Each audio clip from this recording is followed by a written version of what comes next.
Друзья, всем привет! С недавнего времени мы стали достаточно сильно заморачиваться по поводу качества контента. Но чем больше ты имеешь, тем меньше тебе этого хватает. Мы купили штатив с поворотной головой, и вроде бы теперь можно делать красивые проводки. Но нет, нам этого мало. И поэтому сегодня мы будем делать слайдер. Погнали! Основная идея была сделать максимально по дешману, но при том не в ущерб функционалу. И забегая вперед, я скажу, что у нас это получилось. Профильные направляющие брали в Москве. Ролики, поворотную голову и остальную необходимую фурнитуру заказали в Китае. Ссылки, естественно, будут в описании. Пока все ехало, нарисовали 3D модель. Мне важна была максимальная жесткость конструкции, а не вес изделия. При изготовлении решили идти последовательно и начали с рамы. Размеры профиля 20 на 40 мм и длина 1 метр. Обратите внимание, что у нас он под ролики с FS-лотом. Не перепутайте при заказе. Перекинув ширину под такую длину слайдера, решили, что оптимальнее всего будет сделать 10 см по центрам профилей. Боковые перемычки, дающие жесткость, были сделаны из полнотелого алюминиевого профиля 20 на 6 из Leroy. Нам понадобится 2 штуки. Сверлим по 2 отверстия в торцах с каждой стороны и нарезаем резьбой М3. Они будут располагаться по краям рамы, а центральную площадку мы будем делать из вот такой шины 80 на 6. Сразу скажу, я не знаю, где такую купить. Нам ее подарил друг и коллега по цеху. По длине она должна точно соответствовать предыдущим двум заготовкам. В торцах также сверлимся и режем резьбу, только тут будет по 4 отверстия с каждой стороны. Посередине поперечин сверлим отверстие 5 мм под нарезание резьбы 1/4 дюйма. Они нужны для крепления к штативу. Теперь размечаем отверстие на профиле и сверлим. Я, чтобы не промахнуться, сначала просверлю тонким сверлом с двух сторон и лишь потом пройду уже нужным диаметром, чтобы минимизировать несоосность отверстий. Насверлили? Отлично. Теперь можно собрать раму и проверить, насколько она получилась ровная. В общем-то, все получилось достаточно неплохо, так что можем продолжать.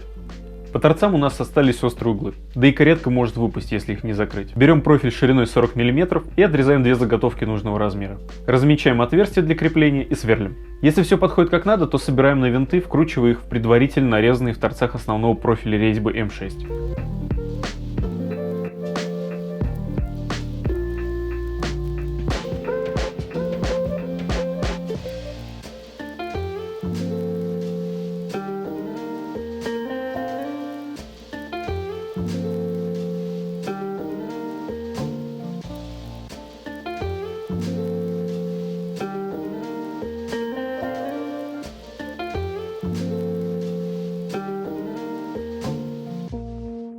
Да, так намного жестче.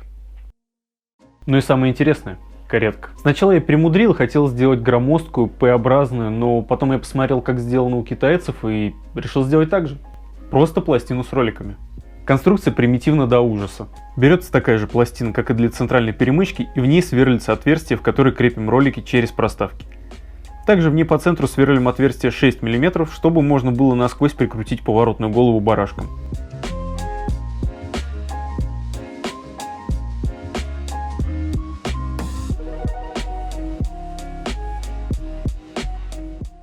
Собираем каретку на раме и молимся, чтобы все нормально работало.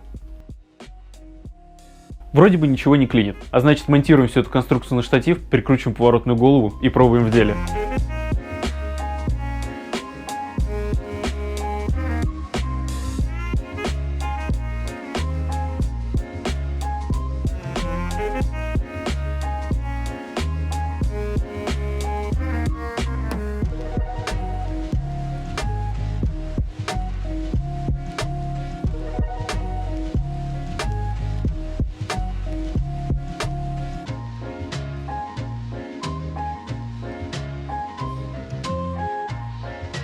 Как видите, получился очень полезный, функциональный и, главное, недорогой помощник, который пригодится в работе любому оператору. Спасибо за просмотр, крутых вам проектов и помните, в кастомайзинге главное это